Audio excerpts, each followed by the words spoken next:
Et je vous explique. Elle était à la maison, tranquillement chez elle, quand sa rivale arrive. Déjà, elle ne connaissait pas que c'était sa rivale. Elle a donné place à la dame. Et la dame de lui dit, je suis désolée. Pardonne-moi, je ne savais pas que votre mari avait une femme et 2 enfants. Elle disait qu'elle était étonnée de voir la dame en question chez elle.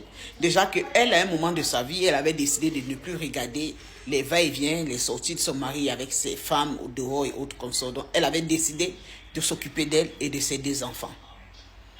La dame s'est mise en genoux en lui demandant pardon, que maman, je suis désolée, excuse-moi, moi je suis une femme et j'aimerais avoir une vie demain et je ne veux pas que cette chose se répète. Prendre le mari d'autrui, c'est pas dans mes habitudes. Je n'ai jamais su qu'il était marié et qu'il avait 2 enfants. Elle explique, elle dit ceci, tellement cette fille demandait pardon et la dame en question a même pleuré, elle a eu pitié de la dame. Et ce jour, la dame est partie, ils se sont changés de numéro et la dame m'appelait constamment pour prendre de ses nouvelles, que j'espère que tu vas bien. Moi, j'ai déjà laissé ton mari, je suis plus avec lui. Et elle répondait au fait. Elle voyait la fille comme une fille bien. Elle est devenue amie avec la fille puisque la fille lui avait dit, excuse-moi, est-ce qu'on peut devenir les amis? Elle est devenue amie avec cette femme. Et de temps en temps, la fille venait lui rendre visite avec les enfants. Ils jouaient, ils blaguaient. Mais sauf que la dame venait à la maison quand son mari n'était pas là. Parce qu'elle ne voulait pas tamponner le monsieur en question. Alors ils sont devenus les amis. Elle a commencé à faire des cadeaux à la dame. Elle a commencé à apporter les cadeaux aux enfants. Elle avait pris la dame comme sa sœur au fait. Donc ils étaient devenus les sœurs des amis quoi. Elle disait qu'elle avait trouvé une sœur qui était autrefois sa épouse qui est devenue sa sœur. Donc elle a pris ça comme ça. Jusqu'au jour, cette rivale est venue à la maison avec un paquet. Une paire de babouches en lui disant je t'ai fait un cadeau. Elle était tellement contente, ils ont préparé, ils ont mangé. Elle lui a offert la babouche, elle a pris la babouche. Elle a mis la babouche. Le lendemain, elle a eu les démangeaisons au pied. Elle s'est dit que ça va passer. Et puis le lendemain, le pied a commencé à enfler. Sauf que depuis que cette rivale lui a donné ce cadeau de babouche, elle n'a plus fait signe, elle n'a plus appelé, elle est devenue injoignable.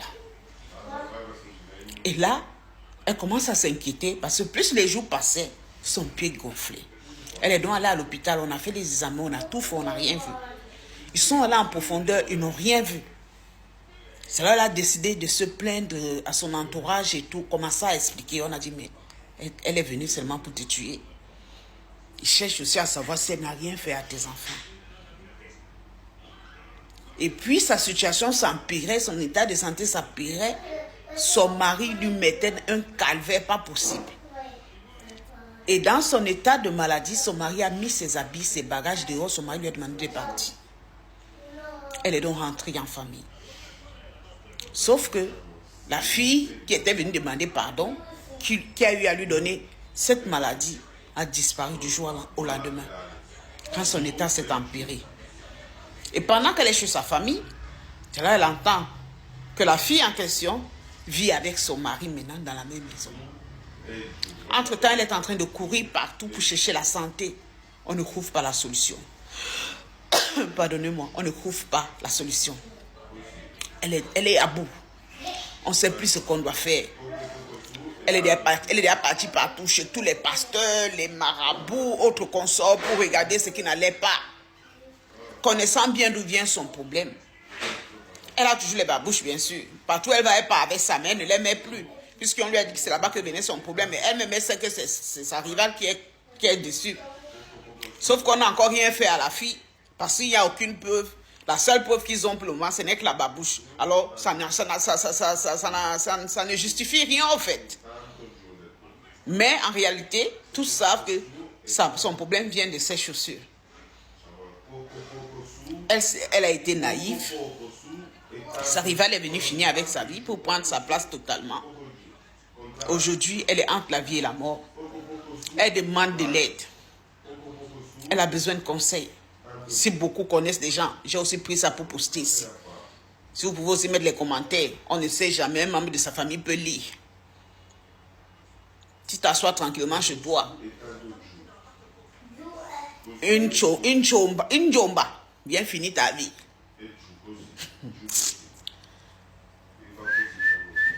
Maman, le Dieu de gloire là, c'est pas un menteur. Et je prie qu'il te donne la santé. Parce que ce genre de situation-ci, que Dieu te donne la santé. Au nom de Jésus-Christ. Faites attention. Parce que souvent, même Ingala est ton amie, tu ne sais pas que c'est la njomba de ton mari. Elle dit, elle devient ton amie, tu ne sais pas que c'est la njomba de ton mari. Souvent, même celle qui est ton amie, même elle est la njomba de ton mari. Tu cherches ton problème alors que c'est elle qui est en train de te tuer à petit feu. Les filles. Be careful. Merci. Que Dieu vous bénisse.